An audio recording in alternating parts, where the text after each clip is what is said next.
It's 8 o'clock on a Wednesday. The regular crowd shuffles in. Okay. You're here for comments, for your comment, I bet. And our first one today on Dottie hiding with George during a thunderstorm. It's just a short of Dottie and George hiding back here, down here, behind my recliner. And Kim Kohler 2501 says, cuddle buddies.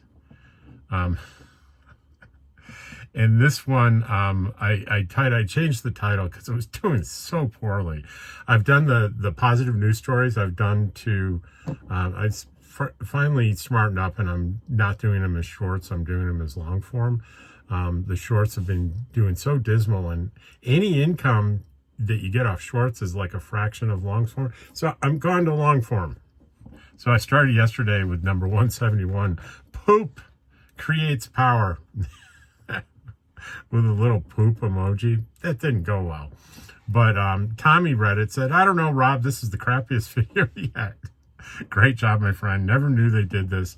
This is just all about, in Portland, their sewage plant. They're creatively turning the sewage into methane, and it's cleaner energy than many other types, and they're making money on it. They're cleaning the environment. It's a good thing, but the title was less than ideal. So I changed it. Now it says, number 171, waste creates power. See if that does a little bit better. Okay, we have a little chain on the same video.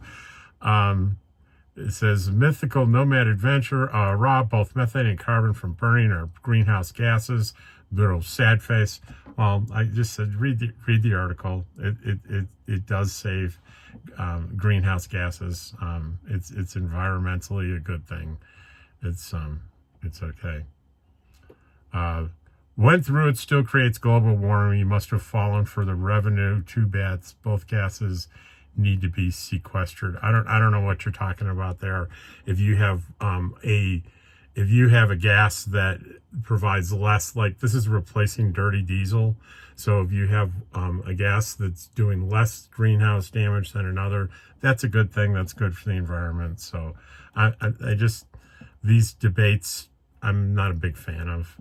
It's okay, but it's a debate more for scientists than for random people like us on YouTube. If I do a news story, you don't like it, not everybody likes it, let it go. There's another one from M. Campbell. Developing multiple approaches is the key. There isn't a single silver bullet for our problems. Even though no methane would be ideal, using it to replace fossil fuels is definitely a win. That's all I'm saying. By mass, methane produces more energy and creates significantly less carbon and other pollutants than fossil fuels and other hydrocarbons. That benefit is magnified when you take into account drilling, mining, and refining of all fossil fuels and hydrocarbons. Yes. Let's go. Do we have another chain on five are things I would replace immediately? Zigzag says, I have the same toaster. It's great. I tried several and this was the best. Guess what? If you've seen this and you know what he's talking about, that little toaster I have, gone. Sorry. I didn't realize it. I knew it was out of stock on Amazon. I thought you could get it other places. You cannot unless you want to be price gouged with some used one out of one of the auction sites. I'm sorry. I don't know why. Maybe it's a fire hazard or something. I have no idea, but it's a great little thing.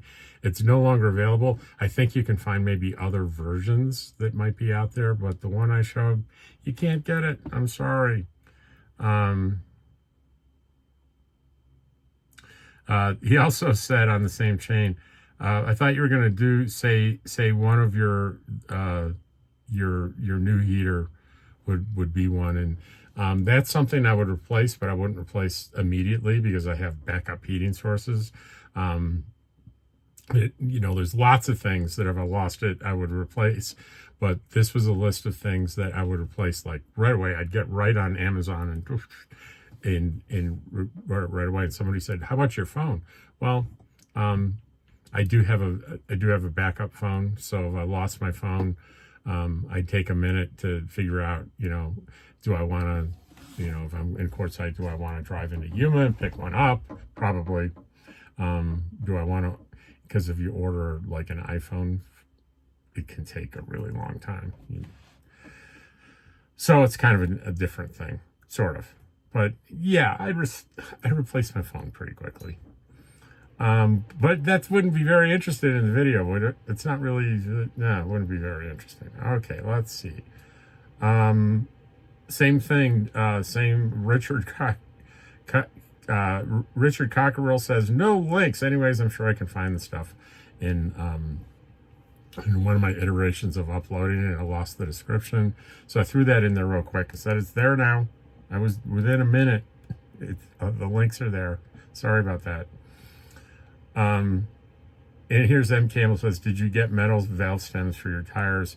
I've read that the weight of TPMS sensors is apparently enough to stress the plastic and occasionally cause a failure, but metal stems don't have that problem. Just wondering if it was a concern for you. And I've had more than one of these. I said, I cannot imagine. They're extremely small and light. I've been using them on two trailers for 5 years. I mean, they're super light. This is apparently a thing online. But I got another text about it, admonishing me for not having metal things. And I said, what's going on here? So I went out and I looked, and it looks like I've got plastic or rubber stems, but if you look close, it's a rubber membrane over a metal valve stem. I have metal valve stems, so maybe that's why they do so well. I really appreciate these videos. Thanks so much. That's also on that same video. People like the 5 things, 10 things, 15 things. I don't know why. They just like them. Randy, darling, yes, good morning. I gifted 2 of these chair umbrellas and chairs anonymously to whoever found them after the storm. Been there, done that. I just did another Quartzsite video on things, you didn't know to know before you come to Quartzsite. And one of them is the occasional 70-mile-an-hour wind gust can take your stuff away. On the comments from yesterday, M. Campbell says, these are my morning have coffee videos. Guess what? Me too. It's my have coffee video. Tommy, great job on those tire pressure monitors are a lifesaver. They absolutely can be. I didn't go into detail about what those things were really good for. Not just a blowout. A blowout, you probably wouldn't need the device to tell you, but it's like precursors to blowouts. Slow leaks, it'll alarm, your pressure's going down low, you can still drive for a little while, so you're getting off the road. High pressure is, you get suddenly high pressure and there's something's going wrong, or very high temperature. So, good stuff. On vacuum sealer and Instapot, I did a short on that where I show where I'm using my Instant Pot and vacuum sealer to make dog food. And Nancy says, you are a good dog dad. And Randy says, yes, he is. I'm a good dog dad. Right, Dottie? Dottie doesn't care this morning. On the 5 things. Hi, Rob. Got a question. Have you ever stopped or been warned for having too many electronic gadgets attached to the inside of the windshield? My cousin here has in Florida. Great videos. Never been stopped, but thought about it a lot. I swear every time I pass a cop going the other way, like in town, and I see a glance at me, I'm like, oh no, I've got too many things up in front of me. Yikes. But I haven't been stopped yet, but I bet I will be. Because it's got to be illegal. I don't know what the various state laws are, but having the suction cup and that camera and this camera and all these other things, yikes. I'm sure it's not good. On the comments from 813, there is a wall. This is from Judy Val. Oh, my friend Judy. Judy, hey, Judy. There's a wall south in Pensacola. It's very touching. And we're talking about the Vietnam Memorial Wall, probably, I guess, another replica in Pensacola. It's very touching, especially those of us who knew so many names on that wall. Grateful I still have friends on Facebook whose names are not there because they made it home. I'm glad too. 5 things. I'm sold on that umbrella. What a great idea. I love my umbrella. If you didn't see that video, 5 things I would replace immediately. It's a shade umbrella that has a clamp that attaches to like almost any chair. And it articulates in 3 places, so you can just put a little shade over you when you're sitting outside in the beautiful sun, and the sun may be a little bit too much. Naj says, great gadgets. I understand why you don't want to do without them. Thanks for sharing them. Let's see. Same video. The toaster is nowhere to be found. And that's me and my 2 RVs. And I said, yes, it's hard to find. Then Desert Diva comes in and says, Rob, sadly, it's been discontinued. Apparently it was a Camco product, and it's no longer. Sad, sad, sad. Another on Waste Creates Power, the poop video. Judy, very practically minded, intelligent woman, by the way. I think using human waste is a great solution. Let's face it, we all do it, which means there is plenty to use. Very good point. I use and hate my composting toilet. It means I have to put the compost into a bag and throw it into the trash. How much more sense would it make to bypass the trash and use it for power? I definitely like the concept. Let's see. Vacuum sealer and Instant Pot. Randy, best thing for Sweet Dottie. I make my dogs food too. This is a big trend, and it's like over and over again proven the healthiest thing for your dog. Quit buying the stuff in the dog pet aisle. I should be doing the same thing for George, but George is not into it. George wants the dry stuff. Visit to Vietnam Memorial Wall in New Mexico. I had put that up. Excuse me. I didn't mean to say that. Thank you for the tour of the Vietnam wall replica. I got confused. There is a tour of the museum that I did last year that I put at the end of that video. I thought that's what it was referring to. It wasn't. Sorry. Let's see. And that was from JBA 124. And Tim. Haven't heard from Tim in a long time. Tim's my buddy that I camp with every single quartz site. You see Tim all winter long. Or at least you see Tim's RV. Tim's not a camera guy. Tim isn't the guy that wants to get in front of the camera and talk to you. But you see Tim's back a lot.